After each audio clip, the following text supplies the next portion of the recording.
मंत्रिमंडळातले त्यांचे काही सहकारी त्याचप्रमाणे आमदारही उपस्थित होते आणि आता ही विधिमंडळातली दृश्य अध्यक्ष आपल्या खुर्चीवर विराजमान होतात आणि पुढच्या काही क्षणांमध्ये देवेंद्र फडणवीस अर्थसंकल्प वाचायला सुरुवात करतील।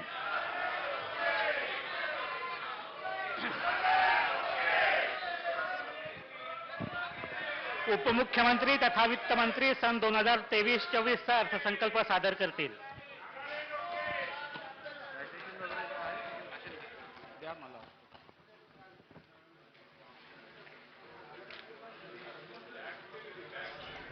जरा बदलला थोडं।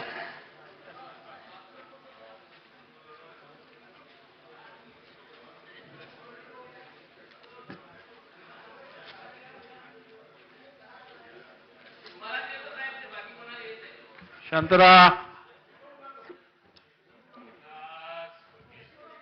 सन्मान्य अध्यक्ष महोदय, आज जगद्गुरु तुकोबारायांच्या वैकुंठ गमनाचा दिवस अर्थात तुकाराम बीज। भागवत धर्मात कळसाचे स्थान असलेल्या आणि विचाराने महाराष्ट्राला समृद्ध करणाऱ्या जगद्गुरु तुकाराम महाराजांच्या चरणी साष्टांग दंडवत घालतो आणि त्यांनी जो संदेश दिला आहे, पिकवावे धन ज्याची आस करी जन, या तत्वाला अनुसरून राज्याचा अर्थसंकल्प या ठिकाणी मांडतो। काल जागतिक महिला दिन झाला आणि उद्या तिथीप्रमाणे छत्रपती शिवाजी महाराजांची जयंती, क्रांतीज्योती सावित्रीबाई फुलेंचा स्मृती दिन, भारताच्या स्वातंत्र्याचे हे अमृत महोत्सवी वर्ष आहे। संत निवृत्तीनाथांचे 750वे जयंती वर्ष सुरू आहे। ज्यांनी भारताला केवळ संविधानच दिले नाही तर अर्थकारणावर सुद्धा मार्गदर्शन केले, त्या महामानव भारतरत्न डॉक्टर बाबासाहेब आंबेडकर यांनी लिहिलेल्या the problem of the rupee या पुस्तकाचे शताब्दी वर्ष सुद्धा आहे। कितीतरी योग जुळून आले आहे। त्यातच अर्थमंत्री म्हणून माझा आणि महाराष्ट्राच्या अमृत काळातील सुद्धा हा पहिला सन 2023-24 चा अर्थसंकल्प लोकशाहीच्या सर्वोच्च व्यासपीठावर सादर करताना मला अत्यानंद होतो आहे। हिंदवी स्वराज्याचे संस्थापक छत्रपती शिवाजी महाराजांच्या शिवसकानुसार शिवराज्याभिषेकाचे हे 350वे वर्ष आहे। छत्रपती शिवाजी महाराजांच्या स्वप्नातील सुराज्याची निर्मिती करण्यासाठी शासनाची पुढील वाटचाल असेल।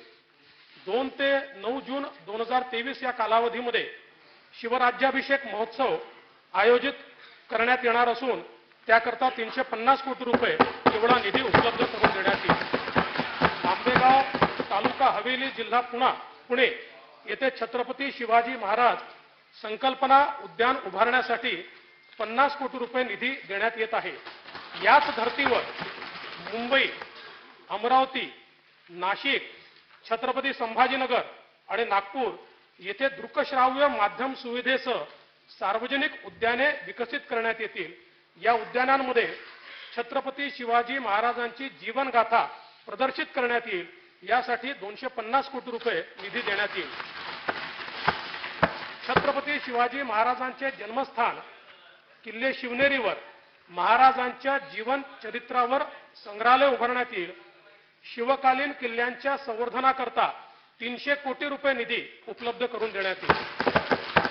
भारत विकसित राष्ट्र व्हावे हा माननीय पंतप्रधान महोदयांचा निर्धार असून त्या दृष्टीने 2027 पर्यंत भारताच्या अर्थव्यवस्थेचे आकारमान 5 ट्रिलियन व्हावे हे त्यांचे उद्दिष्ट आहे।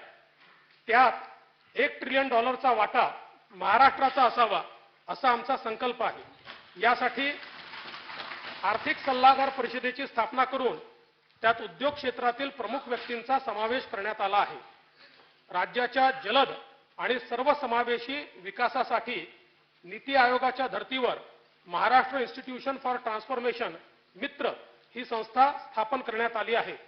केंद्र सरकारच्या यंदाच्या अर्थसंकल्पात महाराष्ट्रातील विविध प्रकल्पांसाठी 36,000 कोटीहून अधिकची तरतूद झाली।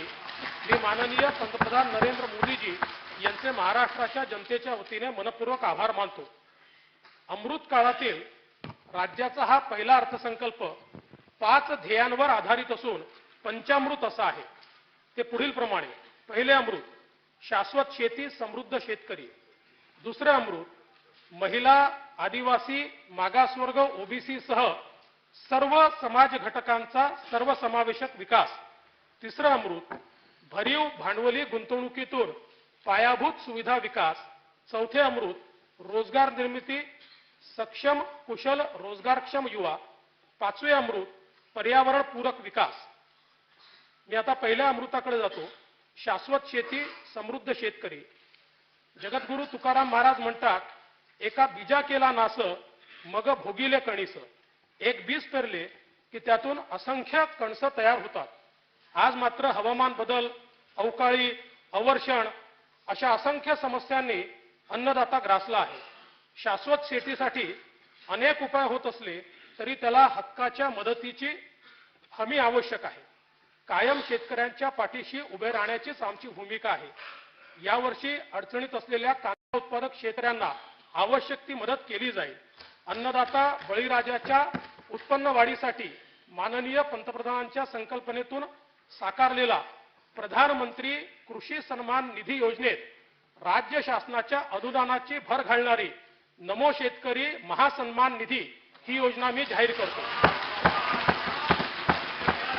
या योजनेत केंद्र सरकारच्या प्रतिवर्ष प्रति शेतकरी 6,000 रुपयात राज्य सरकार आणखी 6,000 रुपयाची भर घालेल. त्यामुळे राज्यातील शेतकऱ्यांना 12,000 रुपये प्रतिवर्षी मिळतील. याचा लाभ 1,15,00,000 शेतकरी कुटुंबांना त्या ठिकाणी होणार आहे. यासाठी सन 2023-24 मध्ये 6,900 कोटी रुपये इतका नियतव्यय प्रस्तावित आहे. केंद्र सरकारच्या 2016च्या प्रधानमंत्री पीक विमा योजनेत विमा हप्त्याच्या 2% रक्कम शेतकऱ्याने भरण्याची तरतूद आहे. आता हा भार सुद्धा शेतकऱ्यावर न ठेवता त्याच्या हिस्स्याचा विमा हप्ता राज्य सरकार भरेल. शेतकऱ्यांना केवळ 1 रुपया भरून प्रधानमंत्री पीक विम्याच्या पोर्टलवर नोंदणी करता येईल. या योजनेत वार्षिक 3,312 कोटी रुपये तरतूद राज्य शासनाकडून करण्यात येईल. महात्मा ज्योतिराव फुले शेतकरी कर्जमुक्ती योजनेत गेल्या 2 अर्थसंकल्पात जाहीर झालेल्या पण न दिलेल्या नियमित पीक कर्ज परतफेड करणाऱ्या शेतकऱ्यांना 50,000 रुपयापर्यंत प्रोत्साहनपर लाभ देण्यात आला आहे. 15 फेब्रुवारी 2023 पर्यंत 12,84,000 पात्र खातेधारकांच्या बँक खात्यात 4,683 कोटी रुपये थेट देण्यात आले आहेत. शेतीच्या शाश्वत विकासासाठी सर्वसमावेशकता अत्यंत गरजेची आहे. म्हणून महाकृषी विकास अभियान योजना मी जाहीर करतो. यात पीक, फळपीक या मूलभूत घटकाच्या उत्पादनापासून तर मूल्यवर्धनापर्यंतची प्रक्रिया तसेच तालुका जिल्हानिहाय शेतकरी गट समूहांसाठी एकात्मिक पीक आधारित प्रकल्प आराखडा तयार केला जाईल. यातून शेतकऱ्यांच्या उत्पन्नात भरीव वाढ होईल. आगामी 5 वर्षात या योजनेकरता 3,000 कोटी रुपये उपलब्ध करून दिले जातील. आमच्या सरकारने 2017 साली छत्रपती शिवाजी महाराज शेतकरी सन्मान योजना सुरू केली होती. मधल्या काळात अनेक लाभार्थ्यांना या योजनेचे लाभ देण्यात आले नाहीत. छत्रपती शिवाजी महाराज शेतकरी सन्मान योजनेच्या उर्वरित पात्र शेतकऱ्यांना त्यांचे लाभ देण्यात येतील. धान विक्रीवर प्रति क्विंटल बोनस देण्याची पद्धत प्रचलित आहे. आता नवीन योजनेद्वारे धानाची विक्री न तपासता 7/12च्या नोंदीवरील लागवडीच्या क्षेत्र प्रमाणात धान उत्पादक शेतकऱ्यांना खरीप हंगाम 2022-23 साठी डीबीटीद्वारे 2 हेक्टरच्या मर्यादेत प्रति हेक्टरी 15,000 रुपये प्रोत्साहनपर रक्कम देण्याचा निर्णय घेण्यात आला आहे. जून 2015 मध्ये सुरू केलेल्या मागेल त्याला शेततळे योजनेचा विस्तार करण्यात येत असून आता मागेल त्याला फळबाग, मागेल त्याला ठिबक सिंचन, मागेल त्याला शेततळे, मागेल त्याला शेततळ्याचं अस्तरीकरण, मागेल त्याला शेडनेट, मागेल त्याला हरितगृह आणि मागेल त्याला आधुनिक पेरणी यंत्र आणि कॉटन श्रेडर हे घटक उपलब्ध करून देण्याचे प्रस्तावित आहे. या योजनेकरता सन 23-24 मध्ये 1,000 कोटी रुपयाचा नियतव्यय प्रस्तावित आहे. सुमारे 200 कोटी रुपयाच्या भागभांडवलासह कोकणासाठी काजू बोर्डाची निर्मिती करण्यात आली आहे. सध्या साध्या काजू बोंडूपेक्षा प्रक्रिया केलेल्या बोंडूची किंमत 7 पटीने अधिक आहे. उत्पन्न वाढीसाठी कोकणामध्ये काजू बोंडू प्रक्रिया केंद्र स्थापन करण्यात येतील. काजूच्या लागवडीपासून प्रक्रिया आणि विक्रीपर्यंत शेतकऱ्यांना सहाय्य करण्यासाठी काजू फळ विकास योजना संपूर्ण कोकण, कोल्हापूर जिल्ह्यातील चंदगड आणि आजरा या तालुक्यात राबवण्यात येईल. आगामी 5 वर्षात या योजनेकरता 1325 कोटी रुपये एवढी तरतूद करण्यात येईल. अपघातग्रस्त शेतकऱ्यांच्या कुटुंबांना विमा छत्र देण्यासाठी विमा कंपन्यांमार्फत गोपीनाथ मुंडे अपघात विमा योजना राबवण्यात येते. मात्र विमा दावे प्राप्त करण्यासाठी शेतकऱ्यांना पाठपुरावा करावा लागतो. शेतकऱ्यांचा त्रास दूर करण्यासाठी आता राज्य सरकार गोपीनाथ मुंडे शेतकरी सुरक्षा सानुग्रह अनुदान योजना राबवेल. ही सानुग्रह अनुदान योजना असेल आणि या सुधारित योजनेत अपघातग्रस्त शेतकऱ्याच्या कुटुंबास 2 लाखापर्यंत सानुग्रह अनुदान दिले जाईल. नैसर्गिक शेतीला प्रोत्साहन देताना आगामी 3 वर्षात राज्यातील 25 लाख हेक्टर क्षेत्र सेंद्रिय शेतीखाली आणण्यात येईल. 1000 जैवनिविष्ठा स्त्रोत केंद्रे स्थापन करून डॉक्टर पंजाबराव देशमुख जैविक शेती मिशनची व्याप्ती वाढवण्यात येईल. याकरता 3 वर्षात 1000 कोटी रुपयाचा निधी दिला जाईल. संयुक्त राष्ट्रसंघाने 2023 हे आंतरराष्ट्रीय तृणधान्य वर्ष म्हणून घोषित केले आहे. आम्ही महाराष्ट्र श्री अन्न अभियान सुरू केले आहे. त्यासाठी 200 कोटी रुपये तरतूद प्रस्तावित आहे. श्री अन्नाच्या उत्पादन वाढीसाठी तंत्रज्ञानाचा प्रसार, पीक प्रात्यक्षिके, यांत्रिकीकरण प्रक्रिया, मूल्य साखळी विकास आणि प्रचार प्रसिद्धीकरण याचा अंतर्भाव आहे. सोलापूर येथे श्री अन्न उत्कृष्टता केंद्र स्थापन करण्यात येईल. कृषी व संलग्न क्षेत्रात अत्याधुनिक तंत्रज्ञानाचे उपयोजन व प्रसार करण्यासाठी नागपूर येथे डॉक्टर पंजाबराव देशमुख कृषी महाविद्यालय आंतरराष्ट्रीय कृषी सुविधा केंद्र स्थापन करण्यात येईल. या केंद्रासाठी 227 कोटी 46 लाख रुपये खर्च अपेक्षित आहे. नागपूर येथील काटोल व कळमेश्वर, मोर्शी, अमरावतीमधील मोर्शी आणि बुलढाणा जिल्ह्यात आधुनिक संत्रा प्रक्रिया केंद्र उभारण्यात येतील. याकरता 20 कोटी रुपये निधी उपलब्ध करून दिला जाईल. विदर्भ आणि मराठवाड्यातील 14 विपत्तीग्रस्त जिल्ह्यातील केशरी शिधापत्रिका धारक शेतकऱ्यांना आता अन्नधान्याच्या ऐवजी रोख रक्कम थेट त्यांच्या आधार संलग्न बँक खात्यात देण्यात येईल. ती प्रतिवर्ष प्रति व्यक्ती 1800 रुपये इतकी असेल. नैसर्गिक आपत्तीमुळे नुकसानासाठी गेल्या हंगामात शेतकऱ्यांना एसडीआरएफच्या दुप्पट दराने मदत देण्यात आली. बाधित शेतकऱ्यांना 7093 कोटी रुपये निधी वितरित करण्यात आला. यापूर्वी निकषात नसणाऱ्या सततच्या पावसासाठी मदत मिळत नसे, पण आता ती वर्गवारी करून शेतपीक नुकसानीसाठी ठराविक निकषाने मदत देण्यात येईल. एसडीआरएफ म्हणून द्यावयाच्या मदतीचे वाढीव दर राज्यात 1 नोव्हेंबर 2022 पासून लागू करण्यात आले आहे. नैसर्गिक आपत्तीमुळे झालेल्या नुकसानीचे पंचनामे वेळेत व्हावेत म्हणून पंचनाम्याबद्दल शेतकऱ्यांच्या तक्रारी येऊ नयेत यासाठी मानवी हस्तक्षेप टाळून माहिती तंत्रज्ञानाची मदत घेऊन मोबाईलद्वारे ई पंचनामा करण्यात येईल. शेतकऱ्यांना पारदर्शक पद्धतीने व तातडीने मदत मिळावी याकरता सर्वेक्षणासाठी उपग्रहाची व ड्रोनची मदत घेऊन संगणकीय प्रणाली वापरली जाईल. कृषी उत्पन्न बाजार समिती असलेल्या ठिकाणी शेतकरी बांधवांना मुक्कामासाठी राष्ट्रसंत तुकडोजी महाराज शेतकरी भवन बांधण्यात येतील. तसेच त्यांच्या जेवणाच्या सोयीसाठी शिवभोजन थाळी त्या ठिकाणी उपलब्ध करून देण्यात येईल. सन 23-24 या वर्षाकरता कार्यक्रम खर्चाकरता कृषी विभागास 3339 कोटी रुपये, मदत व पुनर्वसन विभागास 584 कोटी रुपये, सहकार व पणन विभागास 1106 कोटी रुपये, फलोत्पादन विभागास 648 कोटी रुपये, अन्न व नागरी पुरवठा विभागास 481 कोटी रुपये नियतव्यय प्रस्तावित आहे. देशी गोवंशाचे संवर्धन, संगोपन व संरक्षण व्हावे म्हणून देशी गोवंशाच्या संवर्धनासाठी भ्रूण बाह्य फलन व प्रत्यारोपणाच्या सुविधेत वाढ करण्यात येईल. तसेच अस्तित्वातील कायद्याची योग्य अंमलबजावणी व संनियंत्रण करण्यासाठी महाराष्ट्र गोसेवा आयोगाची स्थापना करण्यात येईल. आयोगाकडून गोवर्धन गोवंश सेवा केंद्र योजना आणि गोमय मूल्यवर्धन योजना ही नवीन योजना राबवण्यात येईल.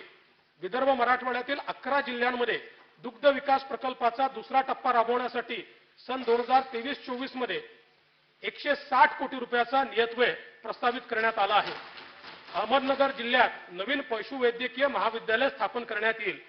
राजे यशवंतराव होळकर महामेष योजनेअंतर्गत मेंढी पालनासाठी अनुदान देण्यात येते. या योजनेची प्रभावी अंमलबजावणी करण्यासाठी भरीव निधी देण्यात येईल. राष्ट्रीय सहकार विकास महामंडळाकडून राज्यातील धनगर व तत्सम जमातीतील लाभार्थ्यांना मेंढी शेळी पालनाकरता 10,000 कोटी रुपयांचे बिनव्याजी कर्ज उपलब्ध करून देण्याची साठी महाराष्ट्र मेंढी व शेळी सहकार विकास महामंडळाची स्थापना करण्यात येईल. या महामंडळाचे मुख्यालय अहमदनगर या ठिकाणी राहील. धनगर समाजाच्या उन्नतीकरता शासनाने 2019 मध्ये आदिवासी उपयोजनेच्या धर्तीवर वेगवेगळ्या 22 योजना राबवण्याचा 1,000 कोटी रुपये किमतीचा कार्यक्रम हाती घेतला होता. सदर कार्यक्रम पूर्ण करण्यासाठी आवश्यक तो निधी सर्वसाधारण योजनेतनं, आदिवासी योजनेतनं नाही, सर्वसाधारण योजनेतनं उपलब्ध करून देण्यात येईल. या योजनांचे संनियंत्रण मंत्रिमंडळाने प्राधिकृत केलेली शक्ती प्रदत्त समिती करेल. प्रकल्पबाधित मच्छीमारांना नुकसान भरपाई देण्यासाठी सर्वसमावेशक धोरण करणारे महाराष्ट्र हे पहिले राज्य आहे.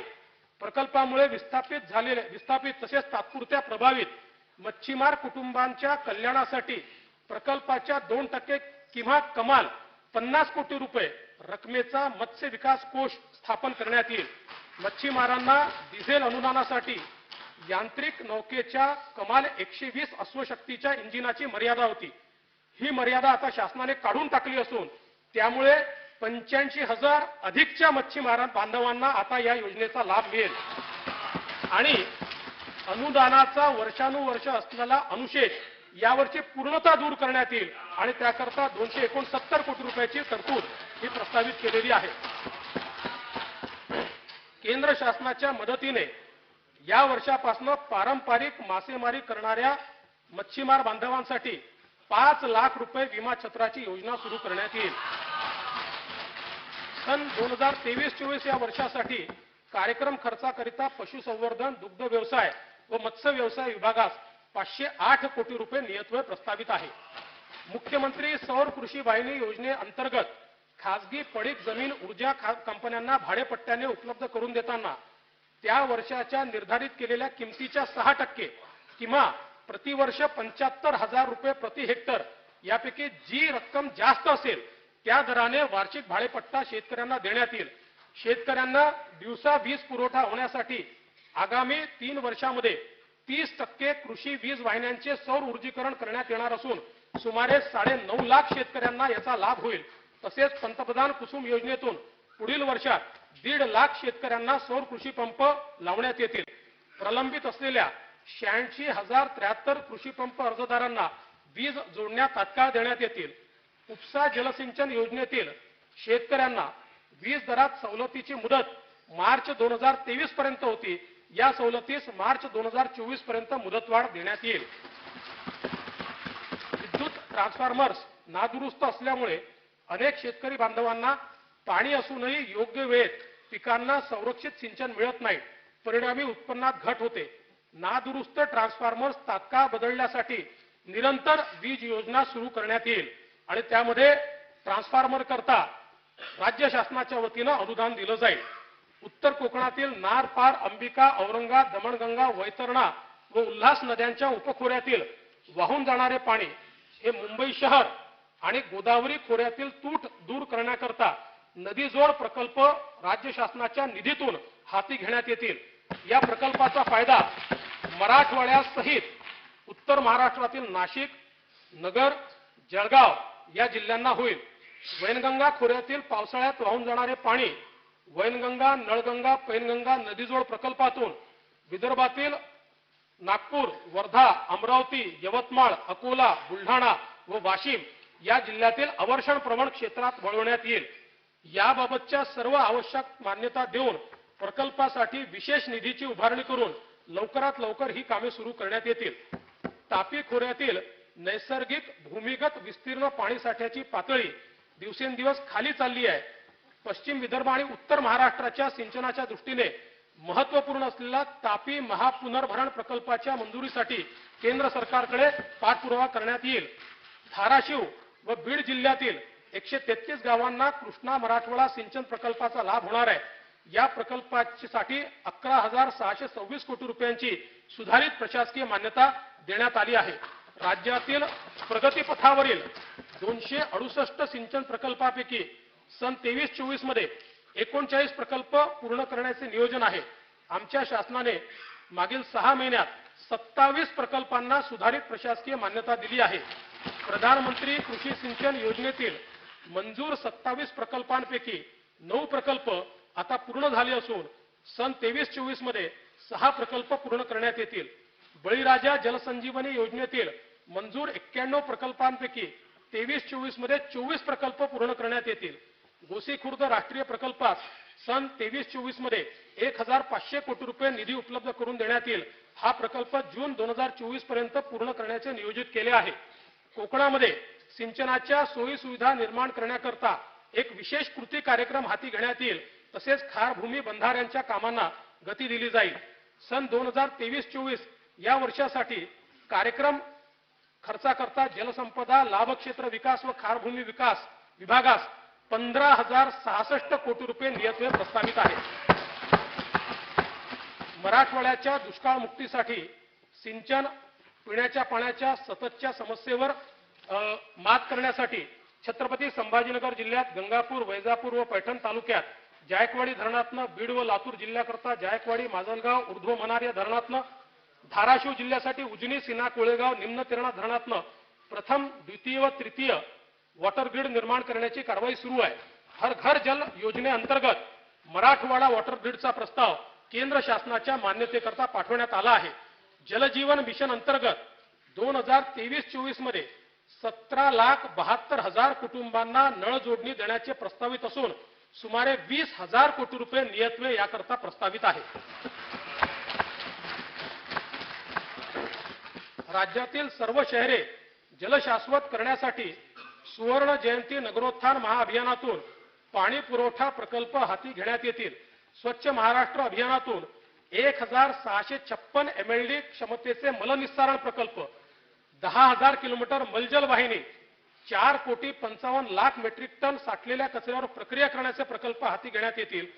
22 नागरी स्थानिक स्वराज्य संस्थांना 124 यांत्रिक रस्ता सफाई वाहने उपलब्ध करून देण्यात येतील.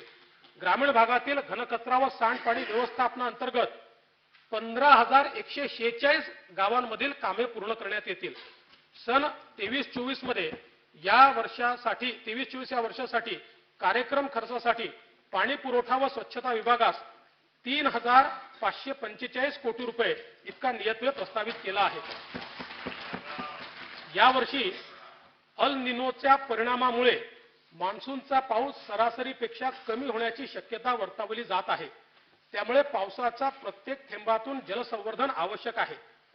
2015 ते 19 या काळात 22,500 गावांमध्ये जलयुक्त शिवार अभियान राबविण्यात आले. 20,544 गावे जलस्वयंपूर्ण होऊन 27 लाख सहस्त्र घनमीटर पाणीसाठा क्षमता निर्माण झाली. 29 लाख हेक्टर शेतीला संरक्षित सिंचन सुविधा मिळाली. अफाट लोकप्रिय आणि यशस्वी ही योजना गेल्या काळात बंद करण्यात आली. शेतकऱ्याच्या कल्याणासाठी आता पुन्हा जलयुक्त शिवार योजना 2 प्रारंभ करून 5,000 गावांमध्ये ती राबवण्यात येईल. 2017 मध्ये प्रारंभ करण्यात आलेल्या गाळमुक्त धरण गाळयुक्त शिवार योजनेतून 8,500 जलसाठ्यातून 7 कोटी घनमीटर गाळ काढण्यात आला. 12,500 हून अधिक गावात 66,000 पेक्षा अधिक शेतकऱ्यांच्या शेतात तो टाकण्यात आला. त्यामुळे शेतीच्या उत्पादकतेत वाढ आणि धरणाच्या साठवण क्षमतेत भरीव वाढ असे दुहेरी उद्देश सफल झाले. जलसाठ्यांमधून अजून 44 कोटी घनमीटर गाळ असल्याचा अंदाज आहे. या योजनेस पुढील 3 वर्षासाठी मुदतवाढ देण्यात येते आहे. सन 2023-24 मध्ये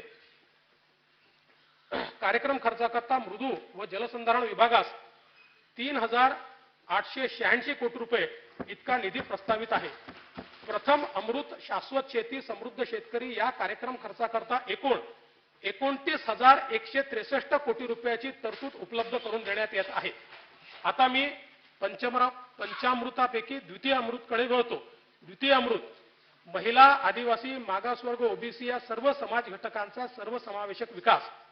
अध्यक्ष महोदय, काल 8 मार्च रोजी जागतिक महिला दिन साजरा करण्यात आला.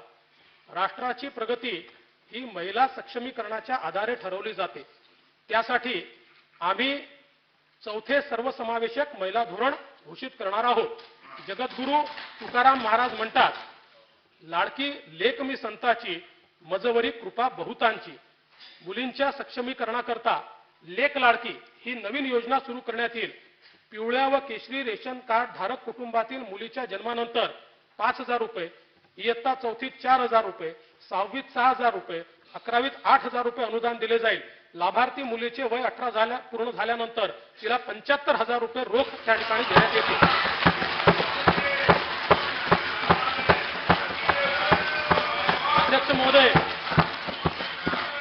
अध्यक्ष महोदय, महिलांना राज्य परिवहन महामंडळाच्या बस प्रवास तिकीट दरात सरसकट 50% सवलत देण्यात येईल. महिला खरेदीदाराला निवासी घटकाच्या खरेदीत मुद्रांक शुल्कामध्ये 1% सवलत देण्यात आली आहे. सध्याच्या अटीनुसार 15 वर्षापर्यंत महिलेला पुरुष खरेदीदारास निवासी घटकाची विक्री करता येत नाही. सदर अट शिथिल करण्यात येईल. तसेच महिलांना अन्य करात सवलतीची घोषणा भाग 2 मध्ये मी करणार आहे. बचत गटांच्या माध्यमातून 37 लाख ग्रामीण महिलांना उपजीविकेची साधने उपलब्ध करून देण्यात आली आहेत. बचत गटांच्या माध्यमातून लातूर जिल्ह्यामध्ये बांबू क्लस्टर, कोल्हापूर जिल्ह्यामध्ये कोल्हापुरी चप्पल क्लस्टर हे विकसित करण्यात येईल. केंद्र शासनाने अर्थसंकल्पात घोषित केल्याप्रमाणे मुंबई येथे युनिटी मॉलची स्थापना करण्यात येईल, ज्यामध्ये बचत गटांना जागा देण्यात येईल. राज्यात सुमारे 81,000 आशा स्वयंसेविका, 3,500 गटप्रवर्तक कार्यरत आहेत. आशा स्वयंसेविकेचे सध्याचे मानधन 3,500 रुपये तर गटप्रवर्तकांचे मानधन 4,700 रुपये आहे. या मासिक मानधनात प्रत्येकी 1,500 रुपये एवढी वाढ करण्यात येत आहे. अंगणवाडी सेविकांचे मानधन 8,325 रुपयावरून 10,000 रुपये करण्यात येत आहे. मिनी अंगणवाडी सेविकांचे मानधन 5,975 वरून 7,200 रुपये आणि अंगणवाडी मदतनीसांचे मानधन 4,425 वरून 5,500 रुपये करण्यात येते आहे. महिलांच्या सुरक्षित आणि सुविधाजनक प्रवास आणि पर्यटनासाठी महिला केंद्रित पर्यटन धोरण तयार करण्यात येईल. देशाच्या सामाजिक आर्थिक प्रगतीशील बदलांमुळे शहरी भागात नोकरी करता अनेक महिला त्यांचे घर सोडून राहतात. अशा नोकरी करणाऱ्या महिलांसाठी केंद्र शासनाच्या मदतीने नवीन 50 वसतिगृहे सुरू करण्यात येतील. सध्या राबविण्यात येत असलेल्या अडचणीत सापडलेल्या महिलांसाठी किंवा लैंगिक शोषणापासून मुक्त केलेल्या महिलांसाठी, कौटुंबिक समस्याग्रस्त महिलांसाठी स्वाधार व उज्ज्वला या 2 योजना एकत्रित करून केंद्र शासनाच्या मदतीने शक्ती सदन ही नवी योजना सुरू करण्यात येईल. या योजनेमध्ये पीडित महिलांना आश्रय, विधी सेवा, आरोग्य सेवा, समुपदेशन इत्यादी सेवा देण्यात येतील. या योजनेअंतर्गत नवीन 50 शक्ती सदन सुरू करण्यात येतील. यात 60% केंद्र सरकार देणार आणि 40% राज्य सरकार देणार आहे. महिलांच्या आरोग्यासाठी माता सुरक्षित तर घर सुरक्षित अभियानाअंतर्गत 4 कोटी महिला व मुलींची आरोग्य तपासणी व औषधोपचार करण्यात येतील. राज्यातील अंगणवाडी, मिनी अंगणवाडी सेविका, मदतनीस यांची रिक्त असलेली सुमारे 20,000 पदे भरण्यात येतील. सन 23-24 वर्षासाठी कार्यक्रम खर्चाकरता महिला व बाल विकास विभागास 2,843 कोटी रुपये नियतव्यय प्रस्तावित आहे. आता मी आरोग्याच्या दृष्टीने अत्यंत महत्त्वाची घोषणा करतो आहे. महात्मा ज्योतिराव फुले जनआरोग्य योजनेत उपचाराची मर्यादा वार्षिक 1.5 लाखावरून 5 लाख रुपये करण्यात येते.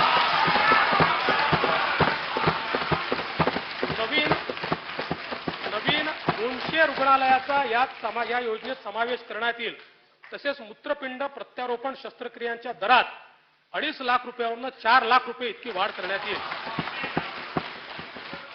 मुंबईमध्ये हिंद हृदय सम्राट स्वर्गीय बाळासाहेब ठाकरे यांच्या नावे आपला दवाखाना उपक्रम आपण सुरू केला.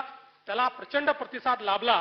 तो पाहता आता संपूर्ण राज्यामध्ये हिंद हृदय सम्राट स्वर्गीय बाळासाहेब ठाकरे यांच्या नावे 700 आपला दवाखाना सुरू करण्यात येतील. त्यात विनामूल्य वैद्यकीय चाचण्या, चिकित्सा व उपचार करण्यात येतील.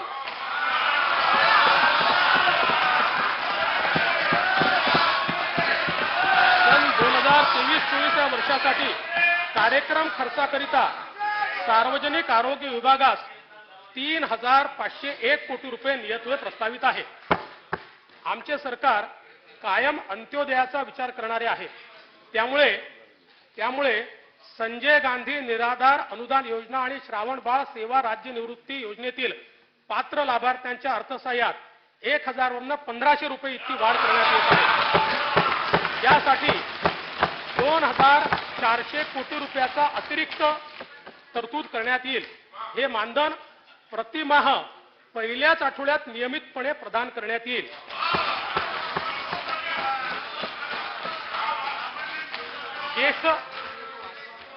ज्येष्ठ नागरिकांकरता प्रत्येक महानगरपालिका क्षेत्रात विरंगुळा केंद्रे स्थापित करण्यात येतील. ज्येष्ठ नागरिकांसाठी राष्ट्रीय वयोश्री योजनेचा राज्य शासनाकडून विस्तार करून वयोवृद्धांसाठी वैद्यकीय उपकरणे व अन्य सुविधा उपलब्ध करून देण्यात येतील. त्यामुळे लाभार्थ्यांच्या संख्येत मोठ्या प्रमाणात वाढ होईल. राष्ट्रीय अन्न सुरक्षा अधिनियमाखाली लाभार्थी कुटुंबांना दीपावली निमित्त फक्त 100 रुपयात प्रत्येकी 1 किलो रवा, चणा डाळ, साखर आणि 1 लिटर खाद्यतेल असा शिधा देण्यात आला. आता गुढीपाडवा डॉक्टर बाबासाहेब आंबेडकर जयंतीनिमित्त 1,63,00,000हून अधिक कुटुंबांना आनंदाचा शिधा वाटप करण्यात येईल. याकरता 473 कोटी रुपये खर्च येईल. सर्व समाज घटकांना सोबत घेऊन आमची कायम वाटचाल राहिली आहे. जगद्गुरू तुकाराम महाराज यांनीही तेच तत्व सांगितले आणि त्यांच्या शब्दात सांगायचे झाले, सकळांसी येथे आहे अधिकार. हेच आमच्या सरकारचेही ब्रीदवाक्य आहे. वेगवेगळ्या समाज घटकांच्या उन्नतीसाठी स्थापन झालेल्या डॉक्टर बाबासाहेब आंबेडकर संशोधन व प्रशिक्षण संस्था बार्टी, छत्रपती शाहू महाराज संशोधन व प्रशिक्षण मानव विकास संस्था सारथी, महात्मा ज्योतिबा फुले संशोधन व प्रशिक्षण संस्था महाज्योती, महाराष्ट्र संशोधन उन्नती व प्रशिक्षण प्रबोधिनी अमृत, साहित्यरत्न लोकशाहीर अण्णाभाऊ साठे विकास महामंडळ, अण्णासाहेब पाटील आर्थिक विकास महामंडळ, महात्मा फुले आर्थिक विकास महामंडळ, शामराव पेजे आर्थिक विकास महामंडळ, महाराष्ट्र राज्य इतर मागासवर्गीय वित्त आणि विकास महामंडळ, वसंतराव नाईक विमुक्त जाती भटक्या जमाती विकास महामंडळ, मौलाना आझाद अल्पसंख्याक आर्थिक विकास महामंडळ, महिला आर्थिक विकास महामंडळ, संत सेनाजी महाराज केशशिल्पी महामंडळ या सर्व महामंडळांकरता पुरेशी तरतूद करण्यात आलेली आहे. लिंगायत समाजातील तरुण, सुशिक्षित, बेरोजगार व नवउद्योजकांना स्वयंउद्योगी अर्थसहाय्य देण्यासाठी जगज्योती महात्मा बसवेश्वर आर्थिक विकास महामंडळ, तसंच गुरव समाजासाठी संत काशीबा गुरव युवा आर्थिक विकास महामंडळ, रामोशी समाजासाठी राजे उमाजी नाईक आर्थिक विकास महामंडळ, वडार समाजासाठी पैलवान कैलासवासी मारुती चव्हाण वडार आर्थिक विकास महामंडळ यांची महाराष्ट्र राज्य इतर मागासवर्गीय वित्त आणि विकास महामंडळांतर्गत स्थापना करण्यात येईल. ही महामंडळे विविध कल्याणकारी योजना राबवतील. त्यासाठी प्रत्येकी 50 कोटी रुपये अधिकृत भाग भांडवल उपलब्ध करून देण्यात येईल. छत्रपती शाहू महाराज संशोधन प्रशिक्षण व मानव संसाधन विकास संस्थेचे सारथीचे नाशिक येथे विभागीय कार्यालय, सुसज्ज अभ्यासिका तसेच मुलांचे व मुलींचे वसतिगृह सुरू करण्याकरता 50 कोटी रुपये निधी देण्यात येईल. सन 2023-24 या वर्षाकरता कार्यक्रम खर्चाकरता सामाजिक न्याय व विशेष सहाय्य विभागास 16,494 कोटी रुपये व इतर मागास बहुजन कल्याण विभागास 3,996 कोटी रुपये इतका नियतव्यय उपलब्ध करून देण्यात आला आहे. आमच्या शासनाने 15 डिसेंबर 2022 रोजी स्वतंत्र दिव्यांग कल्याण विभाग निर्माण केला. या विभागाकडून दिव्यांगांचे शिक्षण, पुनर्वसन, रोजगार, स्वयंरोजगार या संबंधी कार्यक्रमांची अंमलबजावणी करण्यात येईल. आदिवासी विभागाच्या माध्यमातून 250 शासकीय आदिवासी आश्रमशाळांना आदर्श आश्रमशाळा म्हणून दर्जोन्नत करण्यात येईल. अनुसूचित जमातीच्या पीएचडी करणाऱ्या 100 विद्यार्थ्यांना दरवर्षी अधिक छात्रवृत्ती योजना राबवण्यात येईल. अल्पसंख्याक महिलांच्या आर्थिक विकासासाठी 15 जिल्ह्यांमध्ये सुमारे 3000 बचत गटाची निर्मिती करण्यात येईल. बचत गटातील महिलांना कौशल्य विकास प्रशिक्षण देण्यात येईल. अल्पसंख्याक समुदायातील उच्च शिक्षण घेणाऱ्या विद्यार्थ्यांच्या शिष्यवृत्तीच्या रकमेत 25,000वरून 50,000 रुपये इतकी वाढ करण्यात आली आहे. सन 2023-24 या वर्षासाठी कार्यक्रम खर्चासाठी दिव्यांग कल्याण विभागास 1,416 कोटी, आदिवासी विकास विभागात 12,655 कोटी आणि अल्पसंख्याक विकास विभागास 743 कोटी रुपये इतका नियतव्यय प्रस्तावित आहे. सर्वांसाठी घरे ही माननीय पंतप्रधान महोदयांची अतिशय महत्वाकांक्षी योजना आहे. राज्यातही ग्रामीण भागात 10 लाख घरांचा कार्यक्रम हाती घेण्यात येत आहे. प्रधानमंत्री आवास योजनेत यावर्षी 4 लाख घरे बांधून पूर्ण करण्यात येतील. यातील 2.5 लाख घरे अर्थात 60% घरे ही अनुसूचित जाती जमातीच्या लाभार्थ्यांसाठी तर 1.5 लाख घरे इतर प्रवर्गासाठी असतील. रमाई आवास योजनेत 1800 कोटी रुपये निधी देऊन 1.5 लाख घरकुलांची बांधणी यावर्षी करण्यात येईल आणि यासाठी यापैकी किमान 25,000 घरे ही मातंग समाजाकरता राखीव ठेवण्यात येतील. शबरी, पारधी व आदिम आवास योजनेत 1200 कोटी रुपये खर्चून 1 लाख घरे यावर्षी बांधण्यात येतील. यशवंतराव चव्हाण मुक्त वसाहत योजनेत विमुक्त जाती व भटक्या जमातीसाठी 25,000 तसेच धनगर समाजातील लाभार्थ्यांसाठी 25,000 घरे बांधण्यात येतील. यासाठी 600 कोटी रुपयाचा नियतव्यय उपलब्ध करून देण्यात येईल. नवीन योजना इतर मागासवर्गीय लाभार्थ्यांसाठी येत्या 3 वर्षात 10 लाख घरे बांधण्यासाठी नवीन मोदी आवास घरकुल योजना सुरू करण्यात येत आहे. या योजनेसाठी 3 वर्षामध्ये 12,000 कोटी रुपये उपलब्ध करून देण्यात येतील. यापैकी 3 लाख घरे 3,600 कोटी रुपये खर्च करून 2023-24 या पहिल्याच वर्षात पूर्ण करण्यात येतील.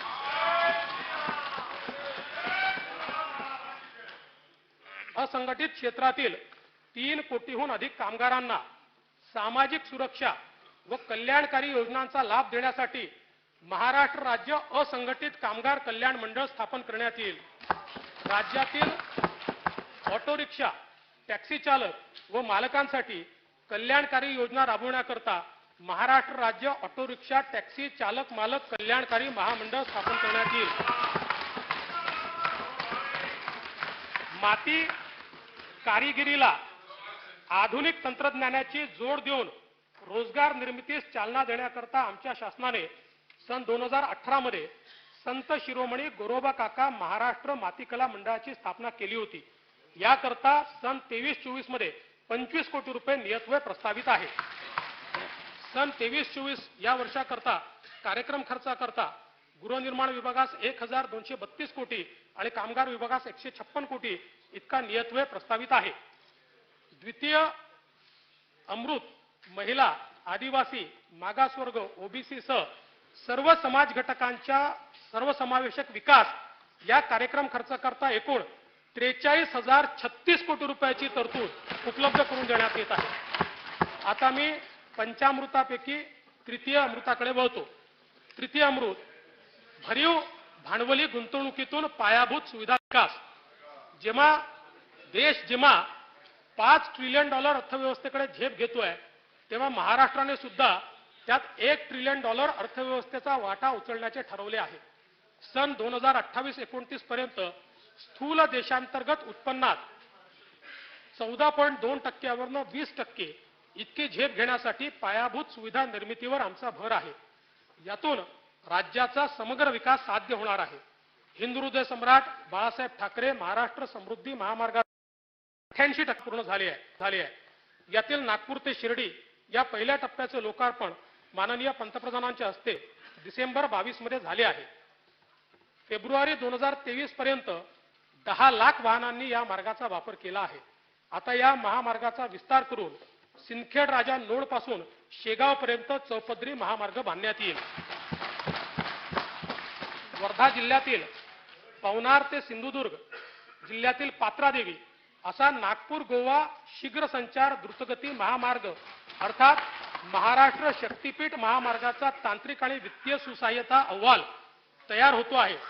760 किलोमीटरच्या या महामार्गामुळे माहूर, तुळजापूर, कोल्हापूर, अंबाजोगाई ही शक्तीपीठे जोडली जाणार आहेत. औंढा नागनाथ, परळी वैजनाथ ही 2 ज्योतिर्लिंगे, नांदेड येथील तख्त सचखंड श्री हुजूर साहेब गुरुद्वारा, महाराष्ट्राचे आराध्य दैवत असलेल्या विठ्ठल रुक्माईचे पंढरपूर, कारंजा लाड, अक्कलकोट, गाणगापूर, नरसोबाची वाडी, औदुंबर ही तीर्थक्षेत्रेही जोडली जातील. हिंगोली, नांदेड, परभणी, बीड, लातूर, धाराशिव अशा 6 जिल्ह्यातनं जाणारा हा महामार्ग मराठवाड्यातील अर्थकारणाला भक्कम पाठबळ देईल. वर्धा, यवतमाळ, सोलापूर, सांगली, कोल्हापूर, सिंधुदुर्ग या जिल्ह्यांच्या विकासाला सुद्धा यातून एक मोठी चालना मिळेल. या प्रकल्पावर 86,300 कोटी रुपये एवढा खर्च अपेक्षित आहे. पुणे शहरातील वाहतूक कोंडी कमी करण्याच्या दृष्टीने सुमारे 27,000 कोटी रुपये खर्चून पुणे रिंग रोडचे काम सुरू आहे. सन 22-23 मध्ये 1,000 कोटी रुपये त्याला देण्यात आले आहेत. यावर्षी भूसंपादनासाठी पुरेसा निधी उपलब्ध करून देण्यात येईल. मुंबई पुणे द्रुतगती मार्गावरील खोपोली ते खंडाळा या घाट लांबीतील मिसिंग लिंकच्या बांधकामासाठी 6,695 कोटी रुपये सुधारित किमतीस मान्यता देण्यात आली आहे. या प्रकल्पाचे 60% काम पूर्ण झाले आहे. विरार ते अलिबाग हा 126 किलोमीटर लांबीची बहुउद्देशीय वाहतूक मार्गिका मल्टी मॉडेल लिंक ही अनेक राष्ट्रीय महामार्ग, नवी मुंबई आंतरराष्ट्रीय विमानतळ, जवाहरलाल नेहरू पोर्ट ट्रस्ट, मुंबई पारबंदर प्रकल्प, दिल्ली मुंबई राखीव माल वाहतूक मार्गिका आणि रेवस बंदराला जोडणारी महत्वाची मार्गिका आहे. यामध्ये बस जलद वाहतूक, मेट्रो रेल्वे, पाणी पुरवठा वाहिनी, वायू वाहिनी, सांडपाणी वाहिनी या सर्व बाबींचा समावेश आहे. प्रकल्पाचा अपेक्षित खर्च 40,000 कोटी असून सविस्तर प्रकल्प अहवाल व वित्तीय आराखडा तयार करण्याचे काम प्रगतीपथावर आहे.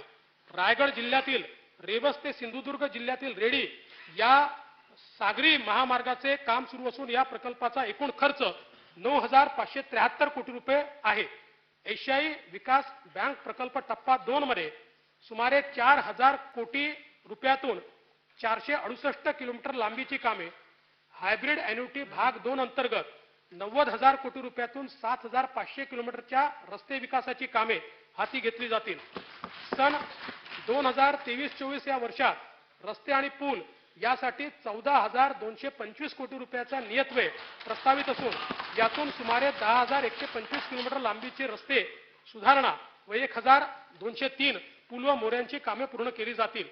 मुंबई पुणे यशवंतराव चव्हाण द्रुतगती महामार्ग तसेच हिंदुहृदय सम्राट बाळासाहेब ठाकरे महाराष्ट्र समृद्धी महामार्गावर राबविण्यात येत असलेल्या एकात्मिक वाहतूक व्यवस्थापन प्रणालीच्या धर्तीवर मुंबई कोल्हापूर, ठाणे धुळे, नाशिक पुणे, सोलापूर बीड, नागपूर चंद्रपूर, नागपूर अमरावती, घोडबंदर अचाळ आणि अहमदनगर पुणे, अकोला वाशिम या महामार्गावरही ही प्रणाली राबवण्यात येईल.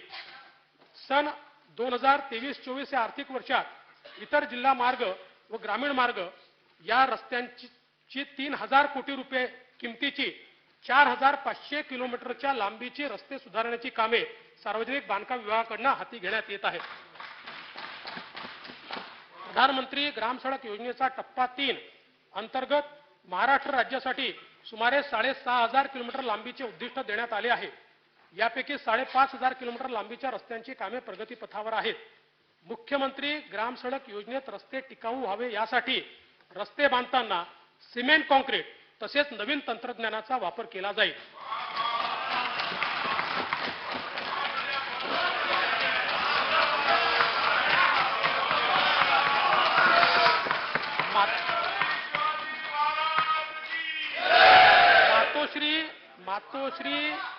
मातोश्री ग्राम समृद्धी पाणंद शेत रस्ते योजनेत सुधारणा करून नवीन योजना सुरू करण्यात येईल.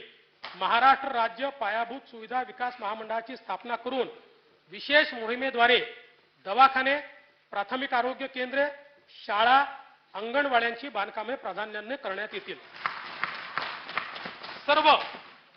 सर्व आदिवासी पाडे बारमही रस्त्यांनी जोडण्याकरता नवीन बिरसा मुंडा जोड रस्ते योजना, सर्व बंजारा तांडे जोडण्याकरता संत सेवालाल महाराज जोड रस्ते योजना तसेच सर्व धनगर वाड्या वस्त्या जोडण्याकरता यशवंतराव होळकर जोड रस्ते योजना सुरू करण्यात येईल। या योजनेकरिता 4000 कोटी रुपयाची तरतूद करण्यात येईल। राज्यातील सीमावर्ती भागातील गावांमध्ये रस्ते, वीज, पाणी, शिक्षण, आरोग्य व ग्राम विकासाच्या विविध योजना राबवण्याकरता सर्वंकष कार्यक्रम तयार करण्यात येत आहे।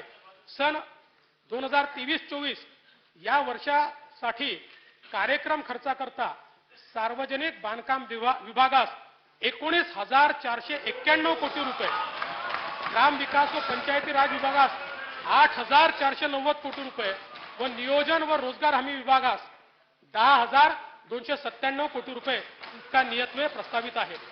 नागपूर मेट्रोच्या पहिल्या टप्प्यात 40 किलोमीटरचा मार्ग वाहतुकीसाठी खुला करण्यात आला। दुसऱ्या टप्प्यातील विस्तारीकरणाला केंद्र सरकारने मान्यता दिली असून एकूण 43.80 किलोमीटर लांबीच्या प्रकल्पाचे काम 6,708 कोटी रुपये खर्च करून सन 23-24 मध्ये हाती घेण्यात येईल। पुण्यातील हिंजवडी ते शिवाजीनगर मेट्रो रेल्वे या 23 किलोमीटरच्या लांबीच्या प्रकल्पाची अंदाजित किंमत 8,313 कोटी रुपये असून काम प्रगतीपथावर आहे। नवीन मेट्रो प्रकल्प हाती घेण्याचे प्रस्तावित असून ठाणे शहराचा वर्तुळाकार मेट्रो रेल्वे प्रकल्प, नाशिक मेट्रो नियो प्रकल्प, पुणे मेट्रोच्या पिंपरी चिंचवड ते निगडी कॉरिडॉर, स्वारगेट ते कात्रज मेट्रो प्रकल्प केंद्र शासनाच्या मान्यतेला पाठवलेले आहेत। केंद्र शासनाची मान्यता प्राप्त झाल्यानंतर या प्रकल्पाची कामे सुरू करण्यात येतील। केंद्र शासनाच्या अर्थसंकल्पात महाराष्ट्रातील रेल्वे प्रकल्पांसाठी यापूर्वी कधी झाली नाही एवढी 13,539 कोटी रुपयाची भरीव तरतूद करण्यात आली आहे। याबद्दल मी माननीय पंतप्रधान महोदयांचे राज्यातील जनतेच्या वतीने आभार मानतो। राज्याच्या ग्रामीण विशेषतः अविकसित भागात रेल्वे प्रकल्प गतीने पूर्ण करण्याचा शासनाचा मानस असून यापूर्वी बंद करण्यात आलेला 50% राज्य हिस्सा देण्याचे धोरण हे या राज्य शासनाने स्वीकारले आहे। अहमदनगर, बीड, परळी, बैजनाथ, वर्धा, यवतमाळ, नांदेड, वडसा, देसाईगंज, गडचिरोली, नागपूर, नागबीड या मार्गाची कामे विविध टप्प्यात असून केंद्र सरकारने कल्याण मुरबाड या नवीन रेल्वे मार्गाला मान्यता दिली आहे। नाशिक पुणे या सेमी हायस्पीड रेल्वे प्रकल्पाला निधी उपलब्ध करून देण्यात येईल।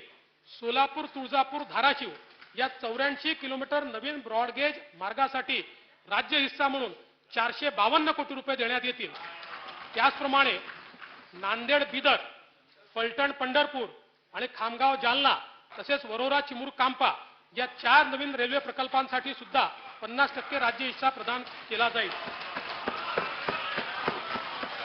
राज्यात सुमारे 2,500 रेल्वे पाटके आहेत। सेतुबंधन कार्यक्रमाअंतर्गत उड्डाणपूल, भुयारी मार्ग बांधण्यात येतील।